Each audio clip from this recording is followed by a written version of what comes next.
જય શ્રી કૃષ્ણ, જય શ્રી રામ. અન્નપૂર્ણા રસોઈ ઘરમાં તમારું સ્વાગત છે. ચાલો આજે આપણે જોઈશું ચણા મઠ અને મગ ફણગાવવાની રીત. ચાલો એની માટે આપણે એક વાટકી મઠ લીધા છે, એક વાટકી આપણે મગ લીધા છે અને એક વાટકી આપણે ચણા લીધા છે. આને સારા 3 પાણીથી ધોઈ અને આપણે પછી પલાળીશું. ચાલો આપણે ચણા મઠ અને મગ ધોઈ લીધા છે સારા એવા. હવે આપણે આને પલાળી દઈશું. એની માટે આપણે પાણી ફૂલ રાખવાનું છે. આપણે આખી તપેલી ધોરી દેવાની, એટલે કારણ કે આ વસ્તુ ફૂલીને 3 ગણી થઈ જાય છે, એટલે કે ફૂલી જાય છે વધારે, એટલે આખી તપેલી ભરાઈ જાય એટલું થઈ જાય છે.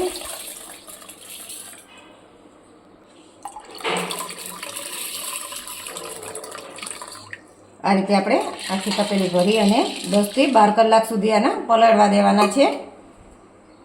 ચાલો આપણે ચણા મઠ અને મગ પલાળ્યા હતા એ આપણે જોઈ લઈશું. આપણે 10 થી 11 કલાક થઈ ગયું છે. જો આપણે ચણા પણ સરસ પલળી ગયા છે અને મગે સરસ પલળી ગયા છે અને આ મઠ. હવે આપણે આનું પાણી કાઢી લઈશું.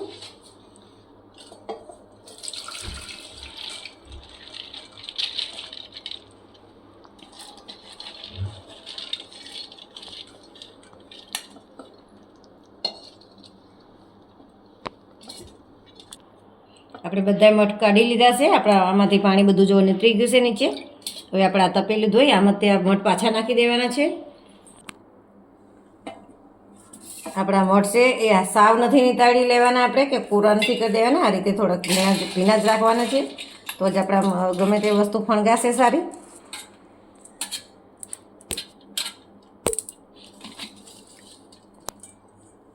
હવે આપણે ચણા લઈ લઈશું.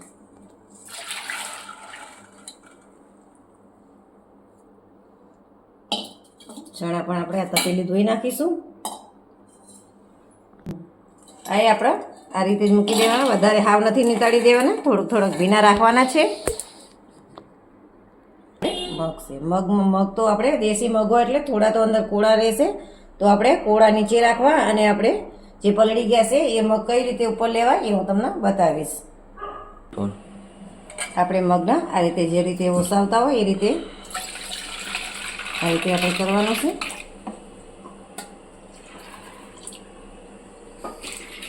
આપણે કેમ રાજગરો કે કંઈક ગમે તે વસ્તુમાં કાંકરી હોય ને આ રીતે આપણે નથી ઓલાળીને લેતા એ રીતે આ રીતે આપણે ઓલાળીને લેવાના છે, એટલે જે કાચા મગ હશે એ નીચે રહી જશે.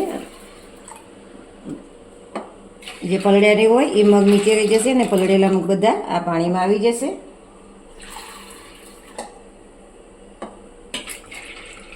કારણ કે દેશી મગ છે એટલે આમાં એ પ્રોબ્લેમ થાય છે. તમે મોટા મગ લો તો એમાં આ પ્રોબ્લેમ નથી થતા.